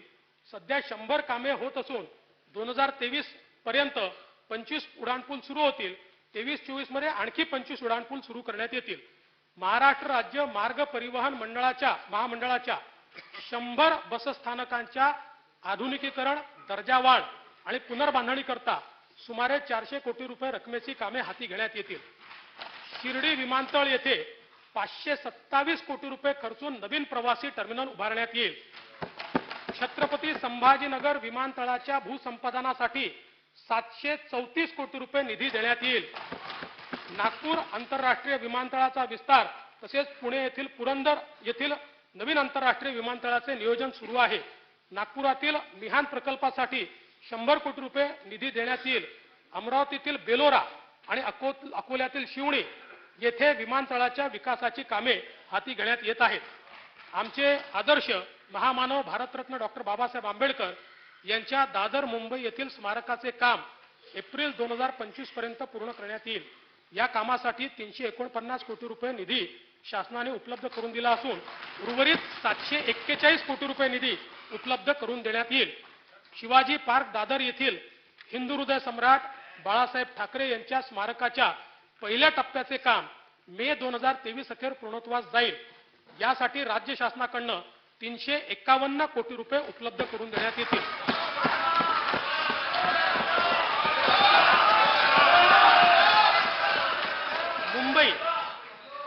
मुंबई MMR आणि ठाणे परिसरातील रहिवाशांच्या प्रवाशांच्या सुविधेला आमचे सर्वोच्च प्राधान्य आहे। त्यामुळे 337 किलोमीटर लांबीचे मेट्रो जाळे विकसित करण्यात येत असून 46 किलोमीटरचा मार्ग वाहतुकीस खुला झाला आहे. सन 23-24 मध्ये आणखी 50 किलोमीटर मार्ग खुला होईल. मुंबईतील हाती घेण्यात आलेले नवीन मेट्रो प्रकल्प असे मुंबई मेट्रो मार्ग 10 गायमुख ते शिवाजी चौक मीरा रोड, एकूण लांबी 9.2 किलोमीटर, अंदाजित किंमत 4,476 कोटी रुपये.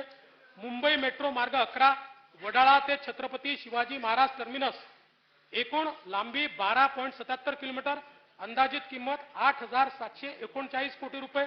मेट्रो मार्ग 12 कल्याण ते तळोजा, लांबी 20.75 किलोमीटर, प्रकल्पाचा अंदाजित खर्च 5,865 कोटी रुपये.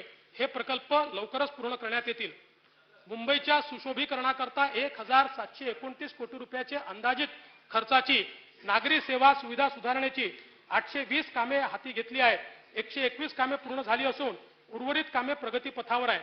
मुंबई महानगर क्षेत्र विकास प्राधिकरणामार्फत पारसिक हिल बोगदा, मीरा भाईंदरला पाणी पुरवठा, मुंबई पारबंदर प्रकल्पाचे काम आणि विविध उड्डाणपुलाची कामे यावर्षी पूर्णत्वास येतील. मुंबई सभोवताल जलवाहतुकीसाठी ठाणे व वसई खाडी एकमेकाला जोडण्याचे 424 कोटी रुपये किमतीचे काम हाती घेण्यात येत आहे.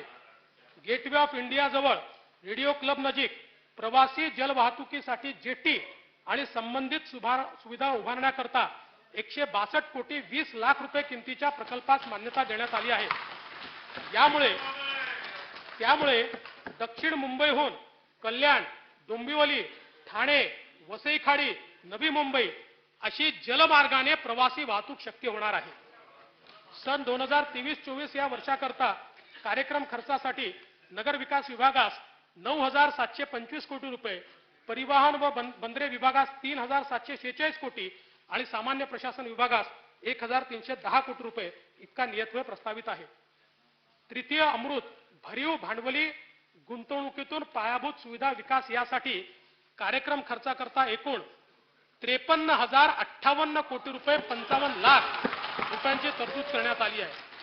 आता मी पंचामृतापैकी चतुर्थ अमृताकडे वळतो.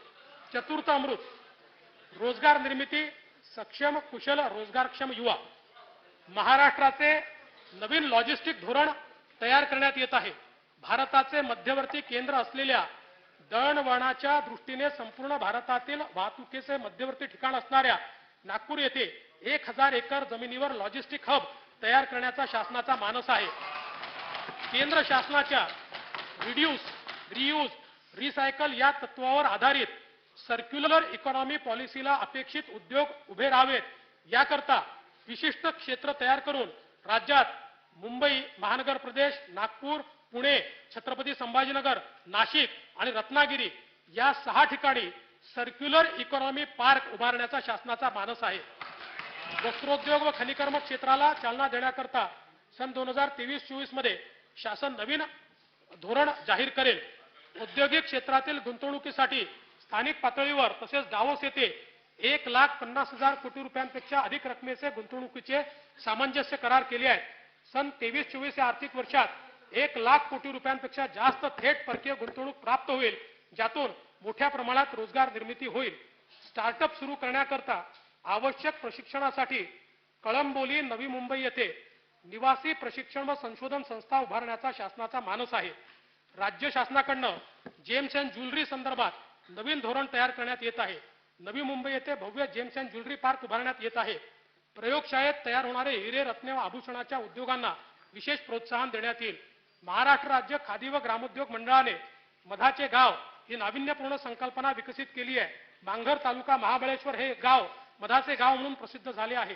गावातील लोकांना कायमचा रोजगार मिळाला असून मधमाशी संवर्धन झाले आहे. हा उपक्रम राज्यातील इतर जिल्ह्यातही राबवण्यात येईल. सन 2023-24 या वर्षासाठी कार्यक्रम खर्चाकरता उद्योग विभागास 934 कोटी आणि वस्त्रोद्योग विभागास 708 कोटी रुपये इतका नियतव्यय देण्यात आला आहे. आजच्या आधुनिक काळात कौशल्य विकास हा रोजगाराचा आत्मा आहे.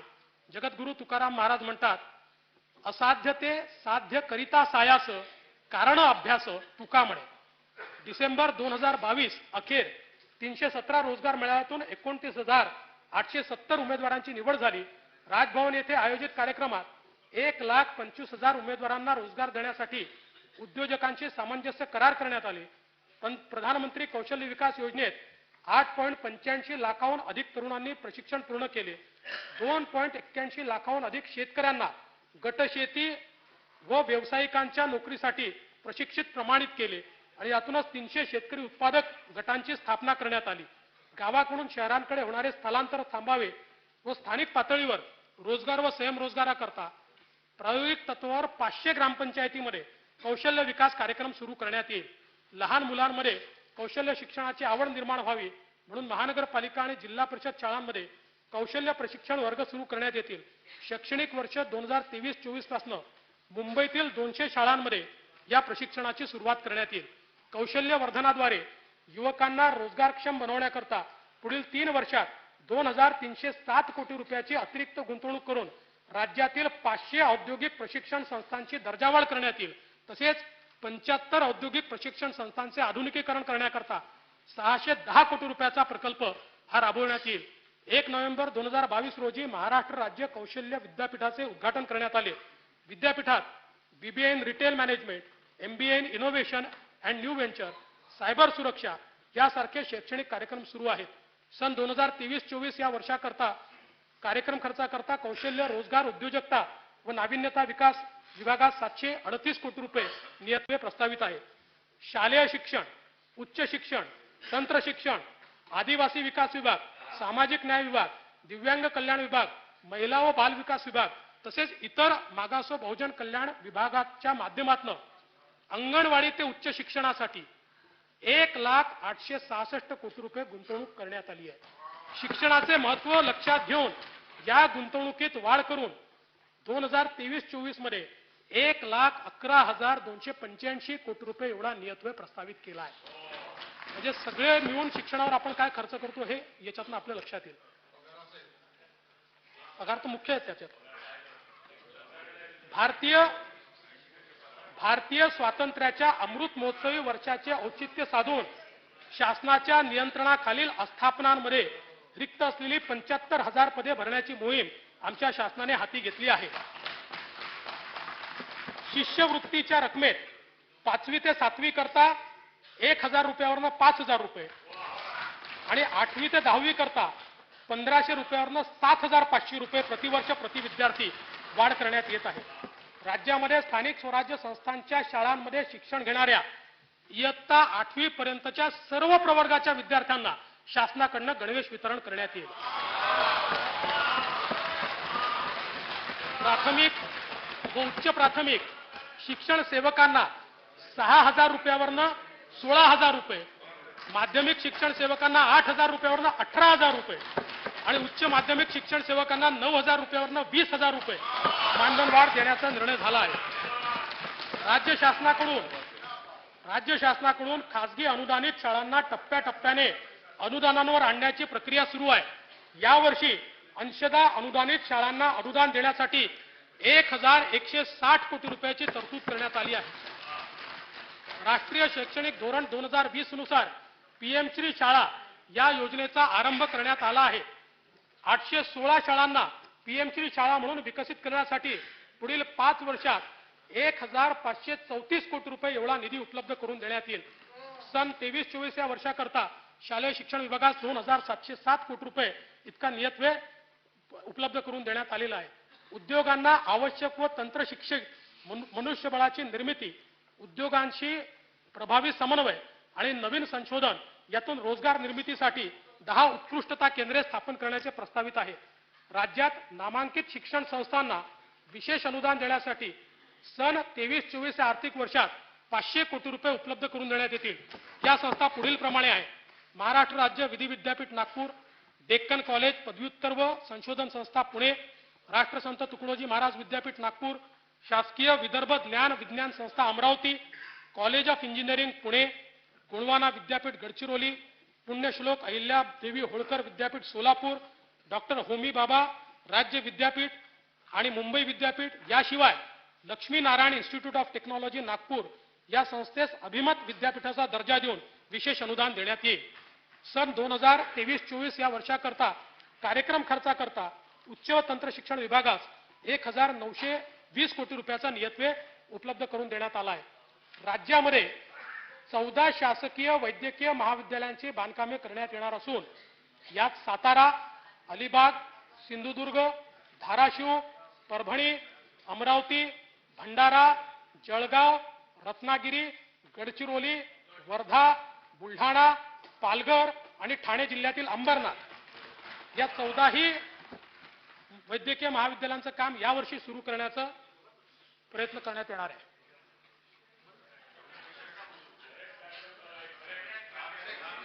या वर्षासाठी कार्यक्रम खर्चाकरता वैद्यकीय शिक्षण व औषधी द्रव्य विभागास 2,355 कोटी रुपये एवढा नियतव्यय प्रस्तावित आहे. प्रत्येक जिल्ह्यात किमान 500 युवकांना जलपर्यटन, कृषी पर्यटन, कॅरावान पर्यटन, साहसी पर्यटन, शाश्वत पर्यटन तसेच आदर आतिथ्य क्षेत्रात प्रशिक्षण देऊन रोजगारक्षम करण्यात येईल. पैठण येथे संत ज्ञानेश्वर उद्यानाचा नागपूर येथील फुटाळा तलावाच्या धर्तीवर विकास करण्यासाठी आवश्यक तो निधी उपलब्ध करून देण्यात येईल. पर्यटकांची चांगली निवास व्यवस्था व्हावी म्हणून महाराष्ट्र पर्यटन विकास महामंडळाच्या वतीने 10 पर्यटन स्थळांवर टेंट सिटी उभारण्यात येईल. पर्यटनास चालना देण्यासाठी राज्याचा वार्षिक महोत्सव आराखडा तयार करण्यात केला आहे. जव्हारचा भगवान बिरसा मुंडा महोत्सव, नांदेड येथील वीर बाल दिवस महोत्सव, शिवनेरीवरील शिवजन्मोत्सव अशा विविध महोत्सवांचा त्यामध्ये समावेश करण्यात आला आहे. खेळाडूंची कामगिरी उंचावण्यासाठी मिशन लक्षवेध राबविण्यात येईल.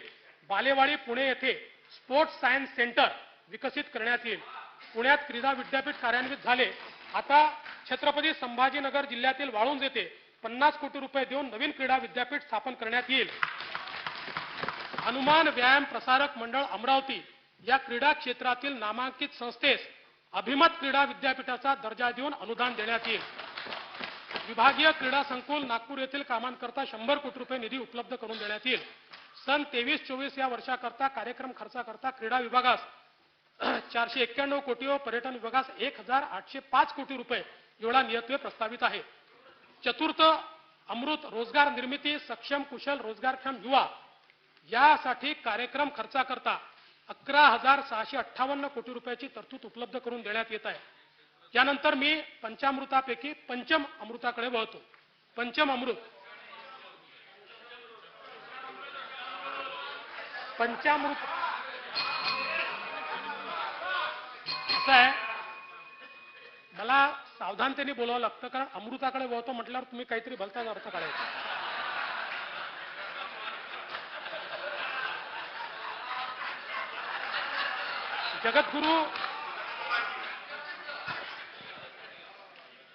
जगद्गुरु तुकाराम महाराजांनी 5 शब्दात पर्यावरण कसे मांडले पहा. झाडे झुडे जीव सोयरे पाषाण. राज्याचे नेट झिरो उत्सर्जन साध्य करण्यासाठी उपाययोजना करण्यात येतील. राज्याच्या मुख्यतः हरित ऊर्जा क्षेत्रावर भर असून त्याकरता सौर जल व पवन ऊर्जा या क्षेत्रामध्ये गुंतवणुकीचे 30,000 कोटीचे सामंजस्य करार करण्यात आले आहेत. हरित हायड्रोजन, हरित अमोनिया, सौर व पवन ऊर्जा या क्षेत्रात 75,000 कोटी रुपयाची गुंतवणूक अपेक्षित आहे. हवामान बदलाच्या समस्यांचा मुकाबला करण्यासाठी केंद्र शासनाने ग्रीन बॉन्डमधून 16,000 कोटी रुपये उभारण्याचे ठरवले आहे. राज्यासाठी सन 2024 मध्ये 5,000 कोटी रुपये ग्रीन बॉन्डमधून उभारण्यात येतील. त्यातून नवीकरणीय ऊर्जा, हरित इमारती, हरित हायड्रोजन, इलेक्ट्रिक मोबिलिटी व चार्जिंग सुविधा इत्यादी उपक्रम हाती घेण्यात येतील. राज्यातील ग्रामपंचायतींचे पारंपरिक ऊर्जेवरील अवलंबित्व कमी करण्यासाठी 20,000 ग्रामपंचायतीत सौर ऊर्जा प्रकल्प उभारण्यात येतील. भुसावळ येथे 500 किलोवॅट सौर ऊर्जेचा वापर करून 20 घनमीटर प्रति तास हायड्रोजन निर्मिती करण्यात येईल. समुद्री तृण व शैवयुक्त समृद्धी महाराष्ट्राच्या समुद्र किनाऱ्याला लाभली आहे. कार्बन उत्सर्जन कमी करण्यासाठी सांडपाणी प्रक्रिया, जैवइंधन औद्योगिक वापरात या शैवाळाची उपयुक्तता लक्षात घेता शैवाळ शेतीला प्रोत्साहन देण्यात येईल. त्यासाठी अभ्यासगट स्थापन करण्यात येईल. जायकवाडी येथील नाथसागर जलाशयात तरंगत्या सौर ऊर्जा पॅनलद्वारे ऊर्जा निर्मिती करण्यात येईल. शासकीय, निमशासकीय, स्थानिक स्वराज्य संस्था व सार्वजनिक उपक्रमाच्या मालकीचे 15 किंवा त्यापेक्षा जास्त वर्ष जुनी वाहने निष्कासित करण्यात येत आहेत. खासगी वाहनांना 8 व 15 वर्षाच्या आत स्वेच्छेने निष्कासित केल्यास नवीन वाहन खरेदीसाठी कर सवलत देण्यात येईल. राज्य परिवहन मंडळाच्या ताफ्यात 5,150 इलेक्ट्रिक बसेसचा समावेश करण्यात येईल. तसेच चार्जिंग स्टेशनचे जाळे उभारण्यात येईल आणि 5,000 डिझेल बसेसचे द्रवरूप नैसर्गिक वायू इंधनावरील वाहनांमध्ये रूपांतर करण्यात येईल. माध्यमिक व उच्च माध्यमिक शाळांमध्ये पर्यावरण सेवा योजना 12 जिल्ह्यातील 50 शाळांमध्ये सुरू आहे. या योजनेची व्याप्ती वाढवून येत्या 5 वर्षात 7,500 शाळांमध्ये ही योजना राबवण्यात येईल. स्वातंत्र्याच्या अमृत महोत्सवी पर्वाचे औचित्य साधून सरोवर संवर्धन योजनेत नव्या 75 तलावांचे पर्यावरणपूरक संवर्धनाचे काम हाती घेण्यात येईल. तसेच अमृत सरोवर निर्मितीची योजना 15 ऑगस्ट 23 पर्यंत पूर्णत्वास नेण्यात येईल. प्रत्येक शहरात धार्मिक दृष्ट्या महत्त्वपूर्ण आणि औषधी वृक्षांची अमृत वन उद्याने निर्मित करण्यात येतील. ग्रामीण भागात पर्यावरणपूरक कडुनिंब, वड, उंबर, देशी आंबा आणि बेल या 5 वृक्षांच्या लागवडीतून पंचायतन निर्माण करण्यात येईल. धार्मिक स्थळांच्या परिसरात देवराई तयार करण्यात येईल.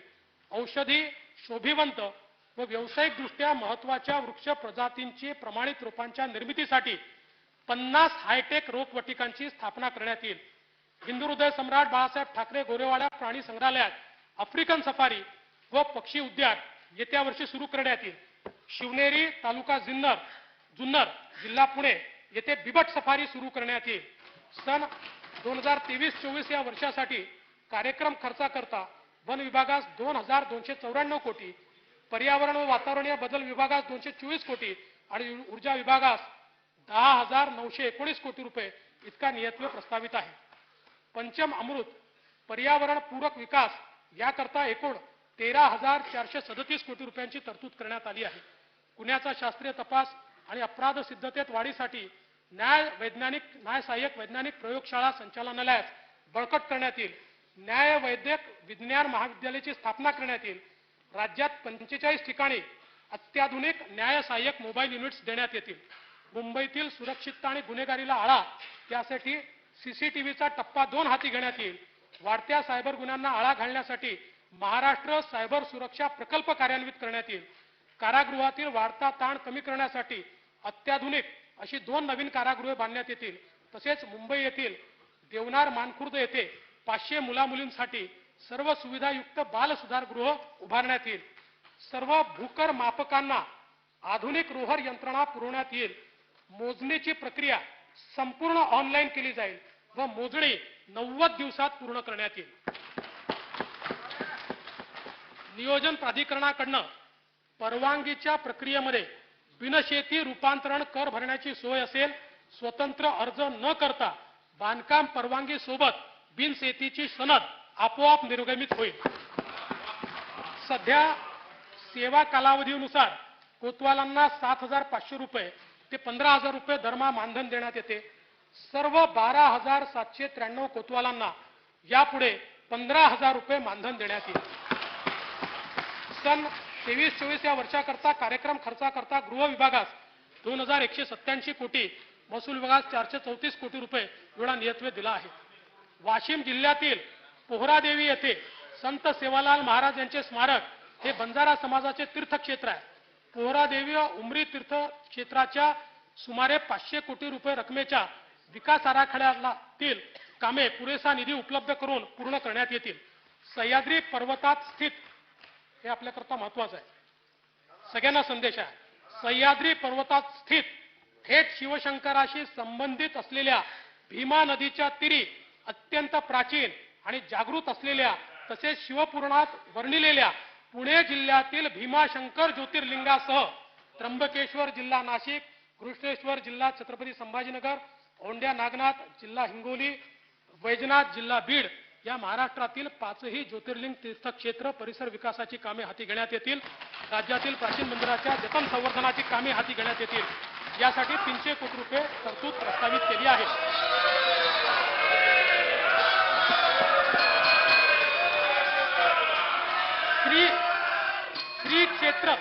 श्री क्षेत्र ज्योतिबा परिसर संवर्धन प्राधिकरण स्थापन करून त्याकरता 50 कोटी रुपयाचा निधी उपलब्ध करून देण्यात येईल. संत गाडगे बाबा यांचे गाडगेनगर येथील समाधी स्थळ तसेच कर्मभूमी असलेल्या ऋणमोचन तीर्थक्षेत्रासाठी 25 कोटी रुपये निधी उपलब्ध करून देण्यात येईल. हे वर्ष चक्रधर स्वामी अष्टशताब्दी जन्मोत्सवाचे वर्ष आहे. महाराष्ट्रामध्ये महानुभाव पंथाच्या दृष्टीने महत्त्वपूर्ण असलेल्या रिद्धपूर, काटोल, विष्णूर, जाळीचा देव, पोहीचा देव, नांदेड, पांचाळेश्वर, पैठण येथील देवस्थानाच्या ठिकाणी विकास करण्याकरता भरीव तरतूद करण्यात येईल. श्री संत नामदेव महाराजांचा अभंग आहे, नाचू कीर्तनाचे रंगी, ज्ञानदीप लावू जगी. वारकरी संप्रदायाने एक संपन्न वारसा महाराष्ट्राला दिला आहे. अनेक कीर्तनकार, प्रवचनकार, निरूपणकार हे आध्यात्मिक शिकवण तर देतातच, याशिवाय व्यसनमुक्ती, अंधश्रद्धा निर्मूलन, शिक्षण आदी क्षेत्रात मौलिक कामगिरी करून राष्ट्र चारित्र्य घडवित आहेत. राष्ट्र निर्माणातील या सर्व सच्च्या पायिकांसाठी श्री संत नामदेव महाराज कीर्तनकार सन्मान योजना राबवण्यात येईल. प्रज्ञाचक्षू संत गुलाबराव महाराजांच्या अमरावती जिल्ह्यातील स्मारकाकरता निधी उपलब्ध करून देण्यात येईल.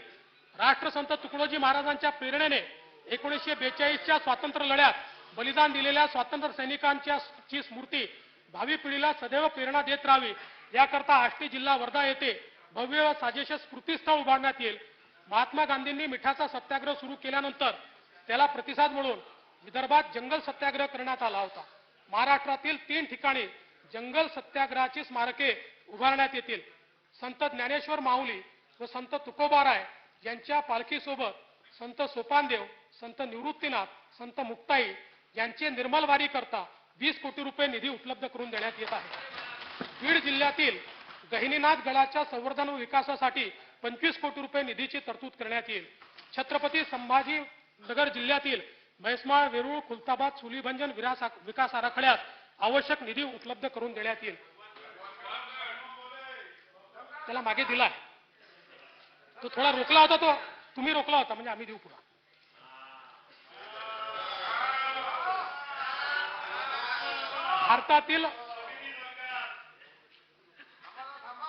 भारतातील पहिली मुलींची शाळा पुणे शहरातील गंजपेठ येथे भिडेवाडा येथे सुरू झाली. या जागेवर ज्ञानज्योती सावित्रीबाई फुले राष्ट्रीय स्मारक निर्माण करण्यासाठी 50 कोटी रुपयाचा निधी ठेवण्यात आलेला आहे.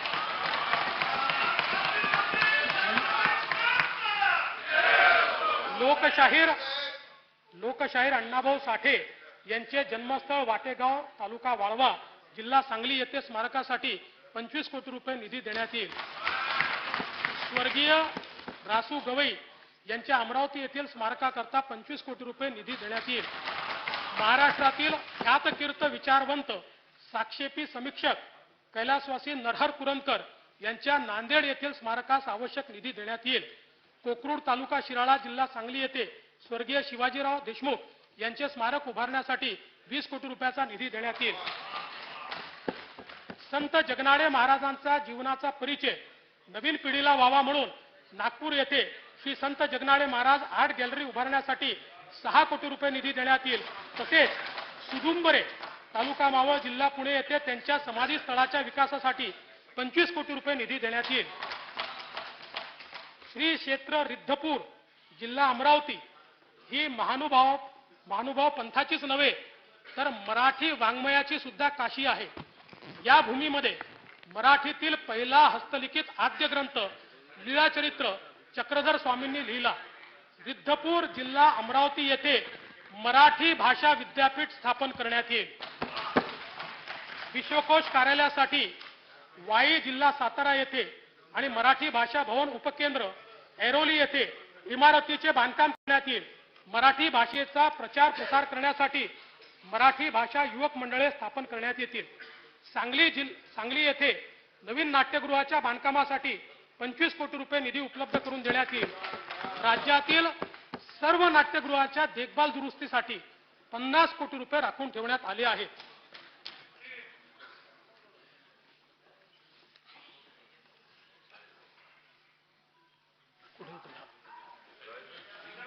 दादासाहेब फाळके चित्रनगरी, गोरेगाव, मुंबई व कोल्हापूर चित्रनगरीमध्ये आंतरराष्ट्रीय दर्जाच्या आधुनिक सोयी सुविधायुक्त स्टुडिओ लॅबची निर्मिती 115 कोटी रुपये करण्यात येईल. त्यासाठी 115 कोटी रुपये नियतव्यय प्रस्तावित आहे. कलाकार व कला प्रकार यांची अद्ययावत माहिती लुप्त होत चाललेल्या कला प्रकारांचे जतन व संवर्धन यासाठी महाराष्ट्र कलाकार कल्याण मंडळाची स्थापना करण्यात येईल. नागपूर येथील विदर्भ साहित्य संघाच्या शताब्दी निमित्त 10 कोटी रुपये निधी देण्यात येईल. मराठवाडा मुक्ती संग्राम अमृत महोत्सवी वर्षानिमित्त विविध कार्यक्रम आयोजित करण्यात येत आहेत. त्यासाठी करता पुरेसा निधी उपलब्ध करून देण्यात आलेला आहे. तुम्हाला माहिती आहे पुरेसा? दादा तुमच्याच बजेटमधलं शिकलो कसं लिहायचं ते. स्वर्गीय शंकरराव चव्हाण सुवर्ण महोत्सवी पत्रकार कल्याण निधी 50 कोटी रुपये इतका आता करण्यात आलेला आहे. सन 2023-24 या वर्षाकरता कार्यक्रम खर्चाकरता वित्त विभागास 190 कोटी, सांस्कृतिक कार्य विभागास 1085 कोटी, मराठी भाषा विभागास 65 कोटी, विधी व न्याय विभागास 694 कोटी, माहिती व तंत्रज्ञान विभागास 1342 कोटी, तर महाराष्ट्र विधानमंडळ सचिवालयास 500 कोटी रुपये नियतव्यय प्रस्तावित आहे. आता मला चिठ्ठी अशी आली आहे की मी 2 पॅराग्राफ विसरलोय वाचायचे.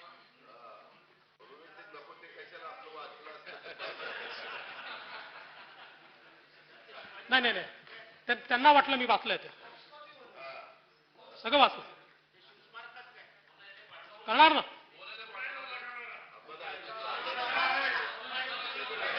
सन 2022-23च्या अर्थसंकल्पात 4,03,427 कोटी रुपये महसुली जमा अपेक्षित होती. महसुली जमेचे सुधारित अंदाज 4,30,994 कोटी रुपये निश्चित करण्यात आले आहेत. सन 2022-23च्या एकूण खर्चाचे अर्थसंकल्पीय अंदाज 4,95,404 कोटी रुपये व सुधारित अंदाज 5,28,285 कोटी रुपये असून आपत्तीच्या काळात राज्यातील जनतेला केलेली भरीव मदत इत्यादी कारणांमुळे 22-23 या वर्षाच्या खर्चाच्या सुधारित अंदाजात वाढ झाली आहे. सन 2023-24 या आर्थिक वर्षात जिल्हा वार्षिक योजनेअंतर्गत 15,150 कोटी रुपयांची भरीव तरतूद करण्यात आली आहे. मागील वर्षीच्या तुलनेत ही तरतूद 1,810 कोटी रुपयांनी जास्त आहे. सन 2023-24 मध्ये कार्यक्रम खर्चाची रक्कम 1,72,000 कोटी रुपये निश्चित करण्यात आली होती. त्यामध्ये अनुसूचित जाती उपयोजनेच्या 13,820 कोटी रुपये तर आदिवासी विकास उपयोजनेचे 12,655 कोटी रुपये नियतव्ययाचा समावेश आहे. सन 2023-24च्या अर्थसंकल्पामध्ये एकूण खर्चासाठी 5,47,450 कोटी रुपयाची तरतूद केली आहे. सन 2023-24च्या अर्थसंकल्पामध्ये महसुली जमा 4,49,522 कोटी रुपये, महसुली खर्च 4,65,645 कोटी रुपये अंदाजित केला आहे. परिणामी 16,122 कोटी रुपये महसुली तूट येत आहे. राजकोषीय सुधारणांमध्ये राज्य नेहमीच अग्रेसर राहिला आहे. राजकोषीय उत्तरदायित्व वित्तीय व्यवस्थापन कायद्यानुसार राज्याची महसुली तूट ही सातत्याने स्थूल राज्य उत्पन्नाच्या 1% पेक्षा कमी राहिली आहे आणि राजकोषीय तूट स्थूल राज्य उत्पन्नाच्या 3% पेक्षा कमी ठेवण्यास शासन यशस्वी ठरले आहे. 23-24 मध्ये राजकोषीय तूट 95,500 कोटी 80 लाख रुपये एवढी असेल. यंदाच्या अर्थसंकल्पाचे वैशिष्ट्य म्हणजे हा जनभागीदारी असलेला अर्थसंकल्प आहे. मी राज्यातील जनतेकडून त्यांच्या मनातील अर्थसंकल्पाविषयीच्या सूचना मागवल्या होत्या. मला सांगायला आनंद वाटतो की 7 दिवसात सुमारे 40,000 सूचना प्राप्त झाल्या. या सर्व सहभागींचे मी मनापासून आभार मानतो. सर्व सूचना काळजीपूर्वक तपासून त्यातील काही अर्थसंकल्पात समाविष्ट केल्या आहेत. यानंतर मी अर्थसंकल्पाच्या भाग 2 कडे वळतो आणि पाणी पितो.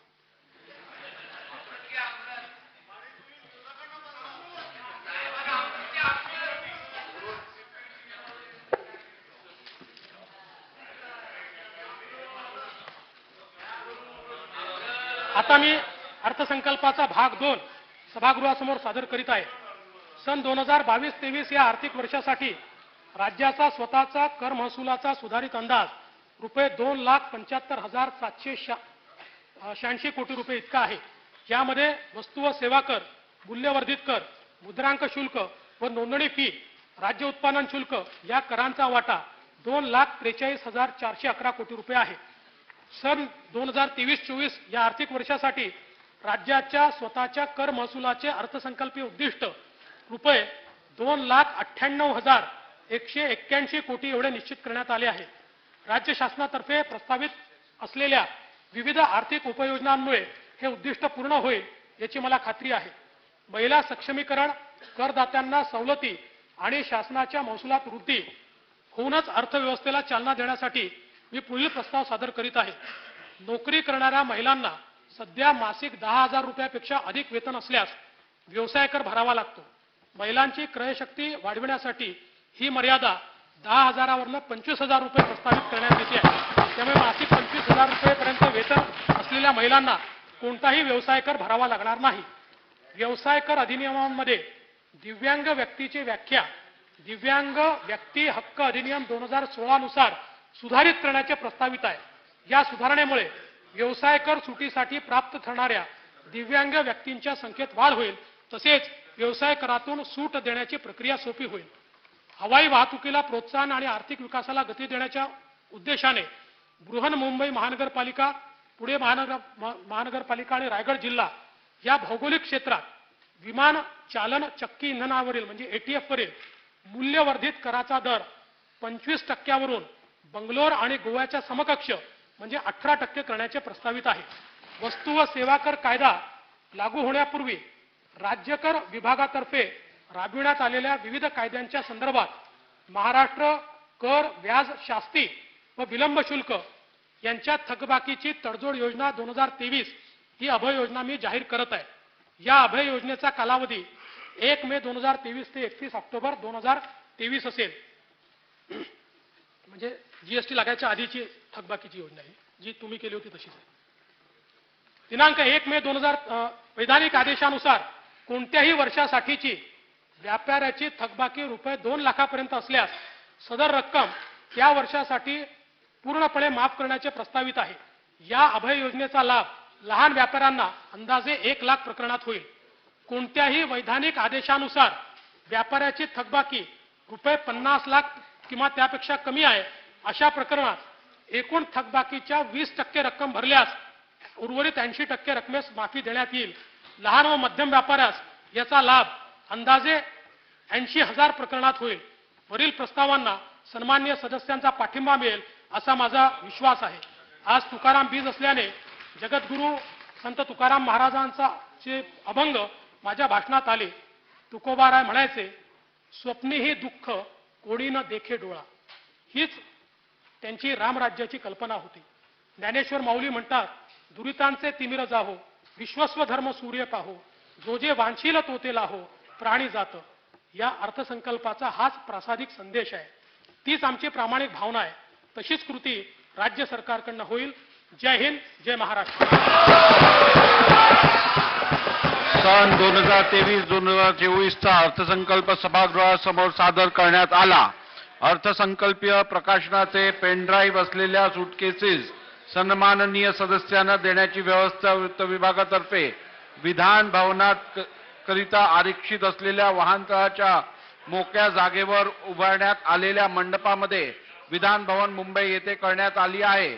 सन्माननीय सदस्यांनी वितरणाच्या ठिकाणावरून सदर प्रकाशनाचे पेनड्राईव्ह असलेले सूटकेसेस प्राप्त करून घ्याव्यात.